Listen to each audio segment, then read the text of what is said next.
Mga minamahal kong kababayan, good morning po at magandang umaga. Hatid ko po ang pasalubong ng magandang balita para sa inyong lahat pagkatapos ng aking state visit sa Brunei Darussalam at yung aking working visit sa Singapore.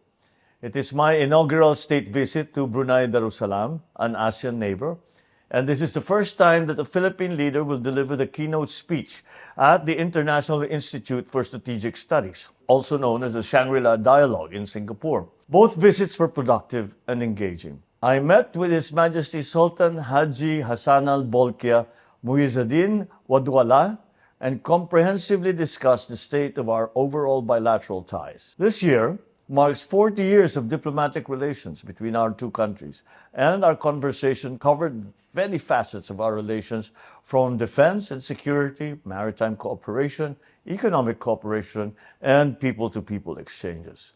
We aspired for stronger bilateral cooperation to work together to ensure that peace and security reigns in the ASEAN region. The visit was a success as we signed 3 memoranda of understanding, 1 letter of intent. The 3 MOUs signed during the visit on tourism cooperation, on international convention and the standards of training and certification and watchkeeping for seafarers, and on maritime cooperation.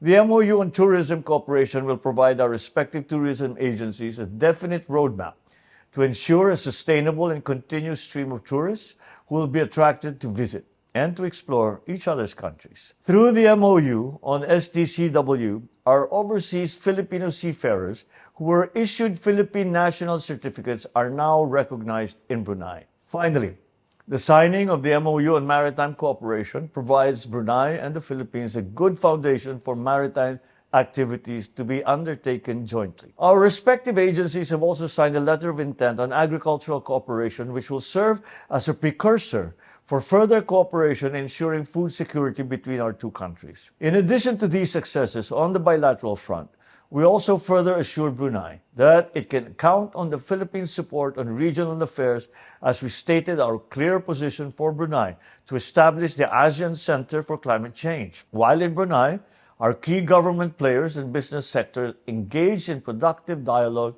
with their counterparts. The Philippine Business Forum highlighted agribusiness, renewable energy, halal development, and opportunities in the Bimpiaga and BARM. The forum, attended by 200 representatives from diverse Bruneian business sectors, explored collaborative opportunities and showcased the Philippines' potential as a significant player in the Bimpiaga region. The established linkages between the Philippines and Brunei business sectors are expected to yield significant commercial benefits, including increased trade and investment opportunities, enhanced market access for goods and services, and the sharing of technological innovations and best practices. The meeting with the energy sector was attended by executives from oil and gas companies such as Brunei Shell Petroleum Company Sendiran Berhad, Brunei LNG Sendiran Berhad, Total Energies in Brunei, Serikandi Oilfield Services Sendiran Berhad, and the Adnin Group of companies. Through this engagement, we learned that Brunei is actively exploring renewable energy sectors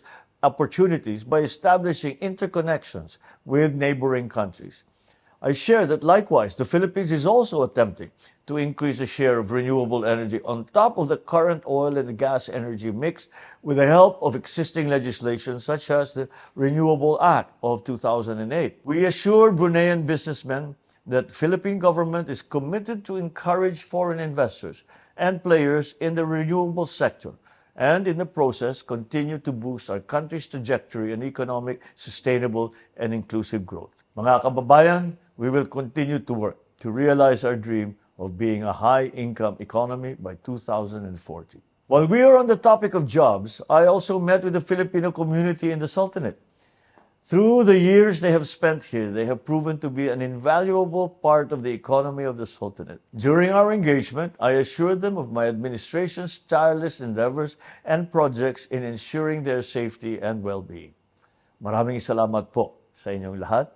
Makakasiguro po kayo na ipapatupad ko ang aking pangako, and in the near future, there will be abundant jobs in the country so that overseas employment will become a choice, not a necessity. In Singapore, I met with the leaders of the country, namely President Tharman Shanmugaratnam and newly appointed Prime Minister Lawrence Wong. The deep bonds of friendship between our countries are evident in all our conversations. The President has already graced our invitation for him to visit and is planning a visit to our country in August. And the Prime Minister, he says he will follow as quickly as he can. And this is very important, as most especially 2024 marks 55 years of diplomatic relations between the two countries. We committed to work hard in pursuing the signing of 3 near-completion MOUs by the time the Singaporean President visits Manila later this year. Most importantly, the visit also offered us an opportunity to tell the region and the world the Philippines' outlook on our vision for the region. I delivered the 2024 keynote address at the IISS Shangri-La Dialogue, where I expounded the realities and constraints that we now, as active players in the region, face. Mga kababayan, as a responsible member of the international community, I took the opportunity of the Shangri-La Dialogue to tell the representatives of at least 48 countries in front of me that the lines we draw on our waters are derived not from imagination, but from international law. Unlike others, we submitted our assertions to rigorous legal scrutiny by the world's leading jurists. Besides the keynote speech, the Shangri-La Dialogue also allowed us to meet with other countries who are interested in the Philippines' cause. I met with representatives from Lithuania and some of the members of the U.S. congressional delegation and discussed future ways to improve collaboration and cooperation between our countries. My promise to all Filipinos, we will use every opportunity and continue to build bridges that will ensure a long-lasting peace and stability in our region. Marami pong salamat.